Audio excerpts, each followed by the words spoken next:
তুমি কি জানো তোমার ফুসফুস এখন কতটা সুস্থ আছে? চলো 1 মিনিটে টেস্ট করে ফেলি তোমার লাংস ক্যাপাসিটি। স্ক্রিনে 4টি স্তর দেখা যাচ্ছে, 100%, 80%, 50%, 25%। এখন গভীর একটা শ্বাস নাও আর চেষ্টা করো এই ভিডিও শেষ পর্যন্ত নিঃশ্বাস না ছাড়তে। যতক্ষণ পারবে ততটাই বুঝবে তোমার ফুসফুস কতটা শক্তিশালী। ধূমপান, দূষণ আর বসে থাকা জীবন সব মিলিয়ে ফুসফুসের ক্ষমতা দিনে দিনে কমে। Morning sunlight kissing my face. Morning sunlight filling the space. Wake up, rise up, the day's begun.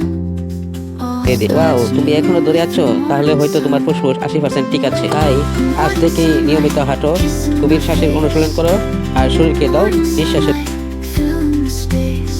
Wake up. মুক্তি। যদি এখনো শ্বাস না ছাড়ো তবে একদম তুমি ঠিক আছো, তোমার ফুসফুস 100% সুস্থ আছে বলেই মনে করি। কিন্তু যদি শুরুতে শ্বাস ছেড়ে দাও তাহলে সাবধান, হয়তো তোমার ফুসফুসে জমছে ধোঁয়া, ধুলা বা নেশার প্রভাব। পরিশেষে একটা কথাই বলতে চাই, নিজের ফুসফুসকে ভালোবাসো, কারণ এটাই তোমার জীবনের আসল ইঞ্জিন।